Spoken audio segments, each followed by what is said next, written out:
honrar seriamente las autoridades delegadas de Dios. Lo que Dios destaca no es su propia autoridad directa, sino las autoridades indirectas que Él ha establecido. Ninguno que es rebelde a las autoridades indirectas de Dios, se somete a su autoridad directa. Con el fin de explicar mejor este asunto, hacemos una distinción entre autoridad directa y autoridad delegada, aunque para Dios no hay más que una autoridad.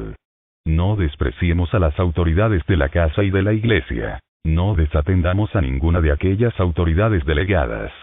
Aunque Pablo estaba ciego, esperó a Ananías con los ojos internos abiertos de par en par. Ver a Ananías fue como ver al Señor. Escucharlo, como escuchar al Señor. La autoridad delegada es algo tan serio que si uno la ofende se enemista con Dios. Nadie puede esperar que el Señor le dé luz directamente si rehúsa recibir luz de la autoridad delegada. Pablo no argumentó. Ya que Cornelio invitó a Pedro, yo invitaré a Pedro o a Jacobo. No permitiré que este hermanito Ananías sea mi autoridad. Es imposible que desechemos la autoridad delegada y sigamos todavía sujetos directamente a Dios. Desechar a la autoridad delegada es lo mismo que desechar a Dios. Solo un necio se complace en el fracaso de la autoridad delegada. Al que le disgusta el delegado de Dios, le disgusta también Dios. Es la naturaleza rebelde del hombre la que lo hace querer obedecer a la autoridad directa de Dios, sin someterse a las autoridades delegadas que Él ha establecido. Dios respeta su autoridad delegada. El libro de Números capítulo 30 trata del voto o promesa de una mujer. Mientras estuviera en la casa de su padre durante su juventud, su voto o promesa sería obligatorio o válido tan solo si su padre no decía nada en contra. Si era casada, su voto tenía que ser aprobado o desaprobado por su marido. La autoridad directa obraría sobre lo que había aceptado la autoridad delegada o anularía lo que ésta había invalidado. Dios se complace en delegar su autoridad y también respeta a su delegado. Puesto que la mujer estaba bajo la autoridad de su marido, Dios prefería que ella obedeciera a la autoridad y no que mantuviera su voto. Pero si el marido erraba como autoridad delegada, Dios sin duda trataría con él, pues él la llevaría a la iniquidad a ella. A la mujer no se la consideraba responsable. Es así como esta porción de las Escrituras nos dice que no podemos eludir a la autoridad delegada para someternos a la autoridad de Dios.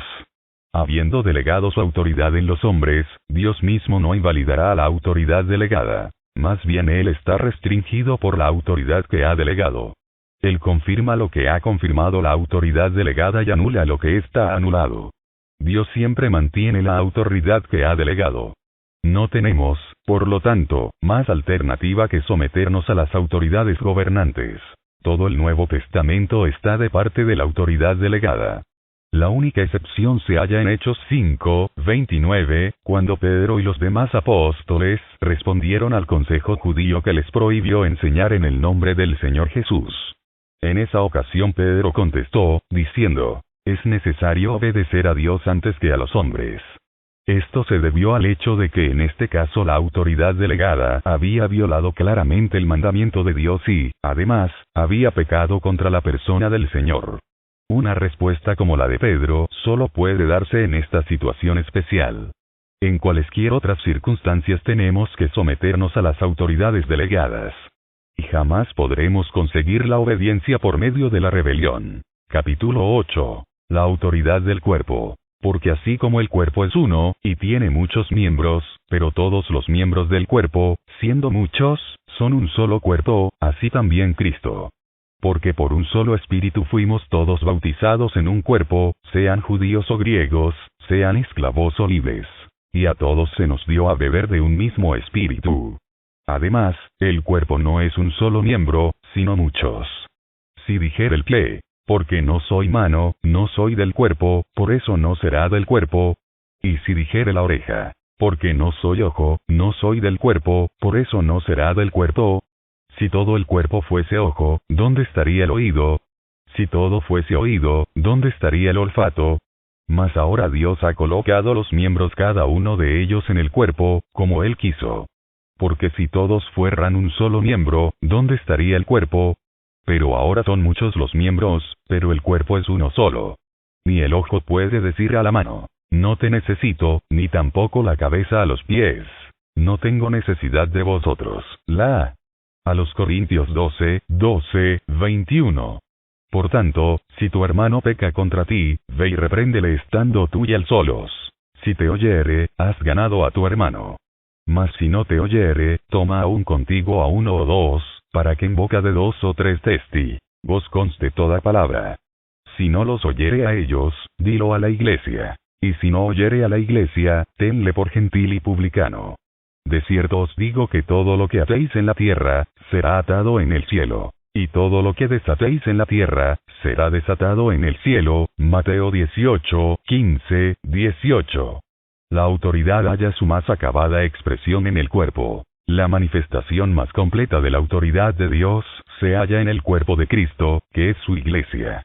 Aunque Dios ha establecido el proceder de la autoridad en este mundo, ninguna de estas relaciones, gobernantes y pueblo, padres e hijos, maridos y mujeres, amos y siervos, puede darle a la autoridad su más completa expresión.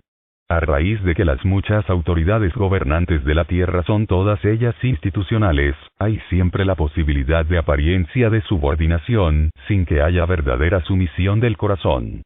No hay manera de averiguar si el pueblo acata de corazón una orden del gobernante o si solamente sirve de labios. Es igualmente difícil saber si los hijos cumplen sinceramente a lo que les dicen sus padres o no. Por eso es que la sumisión a la autoridad no puede representarse por la forma en que los hijos se someten a sus padres, los siervos a sus amos o el pueblo a sus gobernantes. Si bien no se puede establecer la autoridad de Dios sin sumisión, tampoco se la puede establecer si la sumisión no es de corazón. Además, todos estos ejemplos de sumisión se hallan dentro de la esfera de las relaciones humanas. Por lo consiguiente, son temporales y están sujetos a separación. Así pues, es evidente que la sumisión absoluta y perfecta no puede hallarse en ellos. Solo la relación entre Cristo y la Iglesia puede dar plena expresión a la autoridad así como en la obediencia.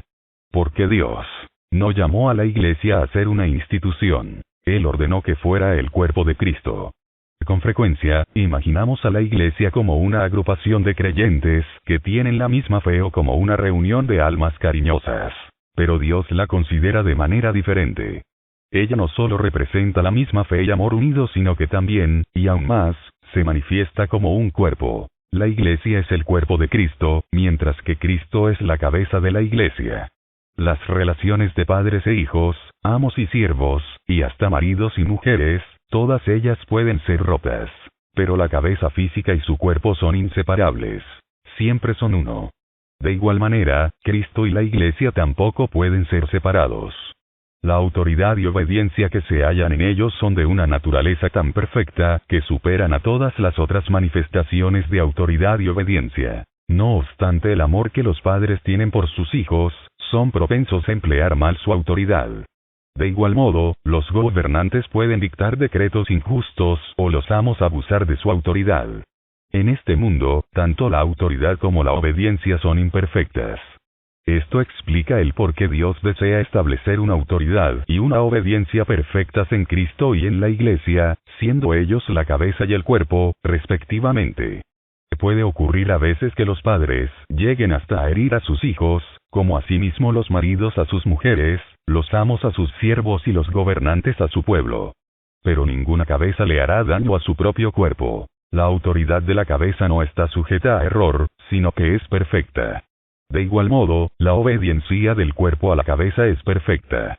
En cuanto la cabeza concibe una idea, los dedos se mueven natural, armoniosa y silenciosamente. Es la intención de Dios que le rindamos completa obediencia. No estará satisfecho hasta que lleguemos a ese mismo grado de obediencia que hay en un cuerpo para con su cabeza. Esto sobrepasa aún a lo que puede representarse por la relación de maridos y mujeres, puesto que estos son entidades separadas.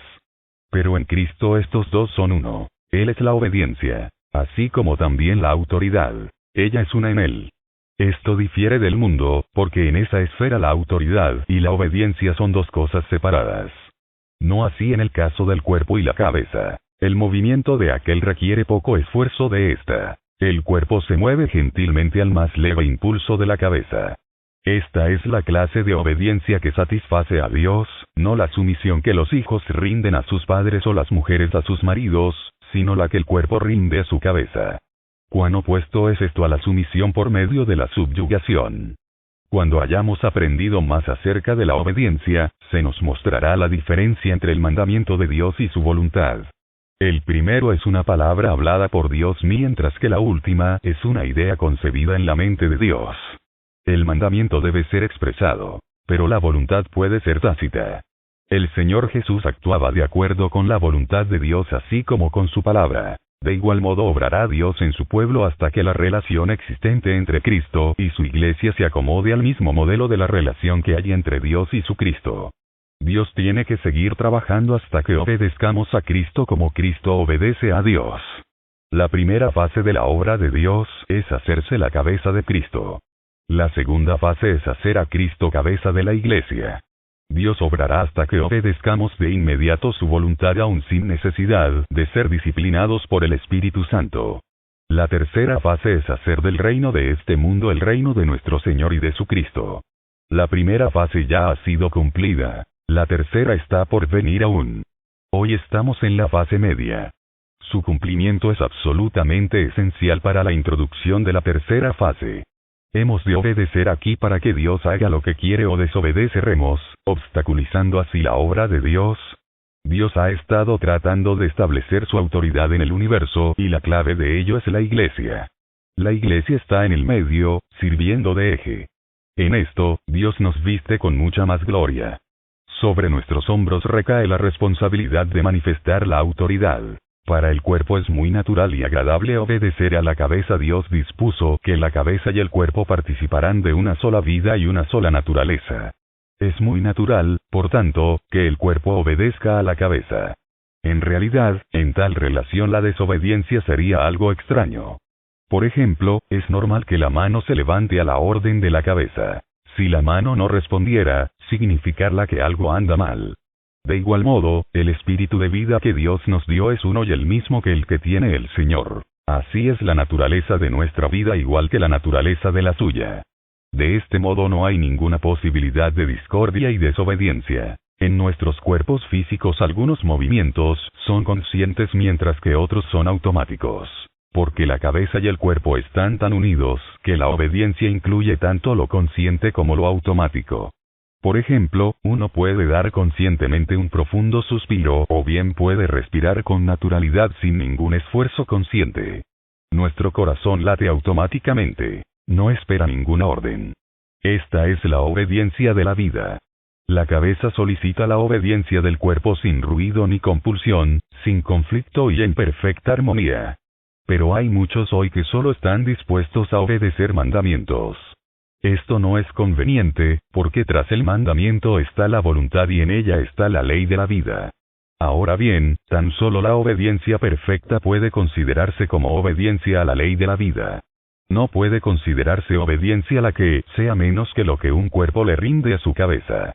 La obediencia obligada no se conforma a la regla de obediencia. El Señor nos puso en su cuerpo, en el cual hay completa unión y perfecta obediencia.